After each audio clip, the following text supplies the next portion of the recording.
The Night Watchman Who Uncovered a Haunted Grave. The wind always sounded different in Blackthorn Cemetery.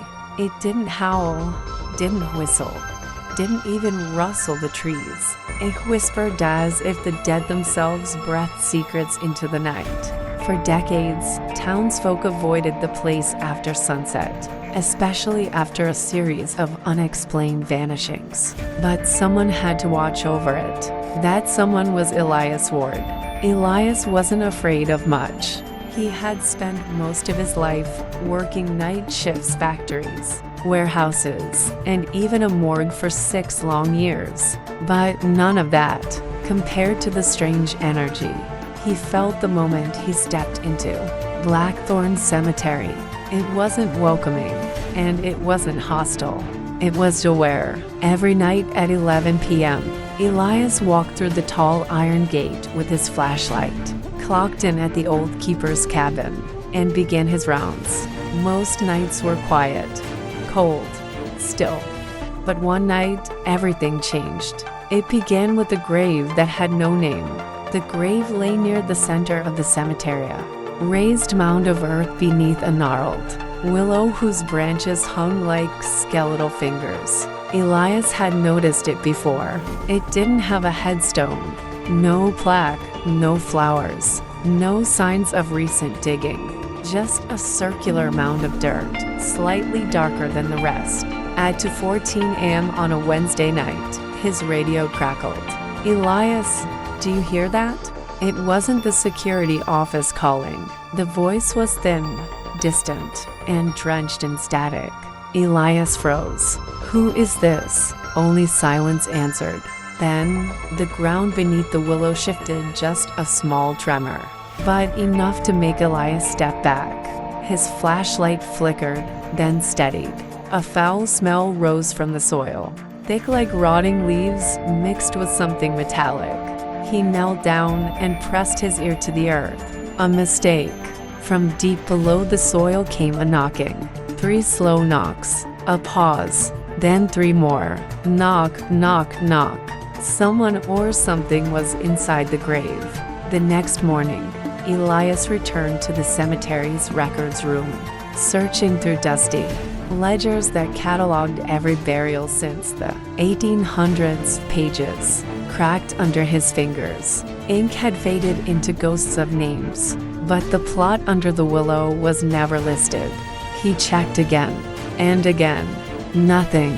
He walked into the town library and found the cemetery's oldest map. Same result. The plot didn't exist. When he asked the librarian an old woman named Mrs. Dunley, she froze mid-sentence. "Don't go near that place at night," she whispered. The one buried there was not meant to be remembered. Elias frowned. "Who is it?" Mrs. Dunley leaned closer. "A man named Jonas Vale? A grave robber, a murderer, a man cursed by the families he wronged." Elias raised an eyebrow. "So why is his grave unmarked?" "Because the town tried to forget him," she said. But he didn't forget the town.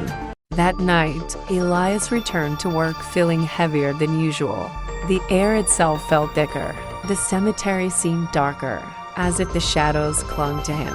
At exactly 3:03 a.m., the knocking began again, this time louder. And then something else happened. The willow branches began to sway violently, though the rest of the cemetery was perfectly still. Elias took a step back, shining his flashlight upward, and froze. Something stood between the branches. A face, pale, sunken, eyes hollow like deep pits. Elias stumbled backward. The branches lifted and the face disappeared. The tree went still. "No," he muttered, turning to walk away. But behind him, the grave cracked open. Just a small crack. Just enough for a sliver of light, cold, blue, and unnatural to see through. The radio on his hip hissed to life. "Elias, you shouldn't have listened to the ground." He dropped the radio. The following night, he came prepared with a shovel, rope, gloves, and a large battery lantern. He told himself he wasn't afraid. He was lying. As midnight struck, he approached the willow. The crack in the grave had widened. It now looked like the earth had been pried open from below. Elias began digging. The soil was wet and warm. After a few minutes, the shovel hit something solid. Wood. He brushed away dirt, revealing a coffin old, blackened, and wrapped with thick rusted chains. Strange symbols were carved into the lid, some familiar, some ancient. And then he saw the most disturbing detail. The chains were broken from the inside. Suddenly the air around him turned icy. Frost formed on the shovel. His breath fogged. A whisper slithered across the night. "Elias, help me out." He froze. The voice wasn't coming from inside the coffin. It was behind him. Slowly, painfully slowly, Elias turned around and saw Jonas Vale standing a few feet away.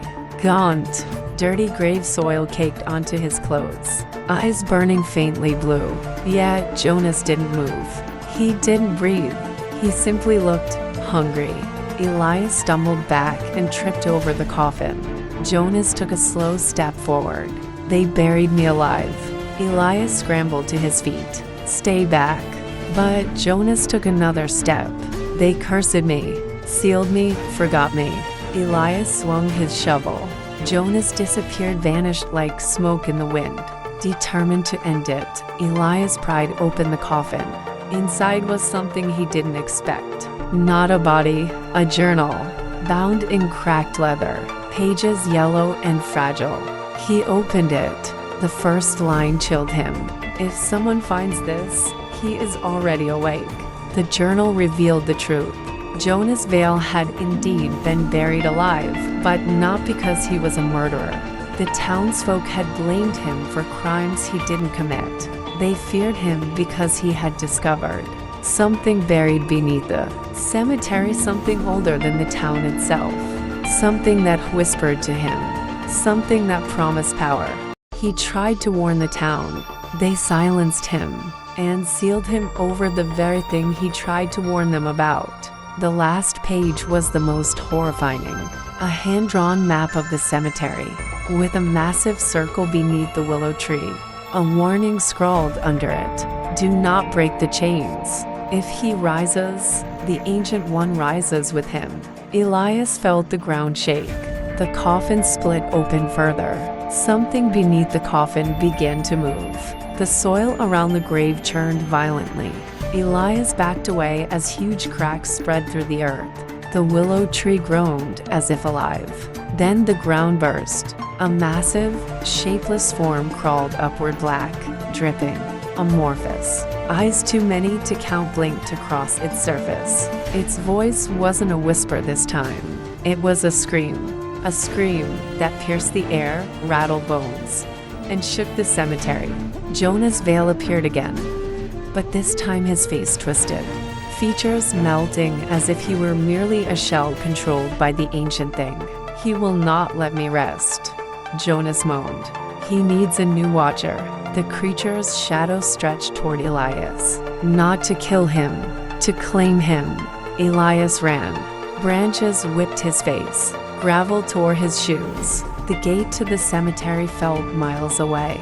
The creature slithered behind him, its tendrils scraping tombstones, pulling them down like brittle toys. Jonas's voice echoed everywhere. "You listen to the ground. Now the ground listens to you." Just as Elias reached the gate, the iron slammed shut, locked, frozen solid. The creature's tendrils wrapped around his leg and dragged him backward. He clawed at the earth, screaming. Elias saw the willow in the distance, glowing with that same blue, cold light, and he made a choice. Instead of fighting the creature, he dragged himself toward the glowing tree. It recoiled slightly. The chains, those same strange chains, lay scattered around the grave. He grabbed one and hurled it at the creature. The effect was instant. The creature shrieked and shrank backward, smoke rising from its skin. The chains were not meant to trap Jonas. They were meant to trap the Ancient One. Using every ounce of strength, Elias picked up the remaining chains and threw them around the creature, chanting the symbols he had seen in the journal. The glowing circle flared to life. The ground beneath the creature opened. It screamed furious, desperate as it was dragged back into the darkness below. Jonas Vale's ghost faded with it. The grave sealed shut. Silence returned. The next morning, townsfolk found Elias unconscious near the willow tree. He never told them what happened. He simply returned to work the next night, and every night after. But now, when the wind blows, it doesn't whisper secrets anymore. It whispers warnings. Elias still walks the cemetery at 3:03 a.m. He still hears the knocking sometimes, but the grave never opens again. Not because the curse is broken, but because Elias Ward became something else. The Night Watchman who guards the haunted grave, and the ancient thing is still buried beneath it.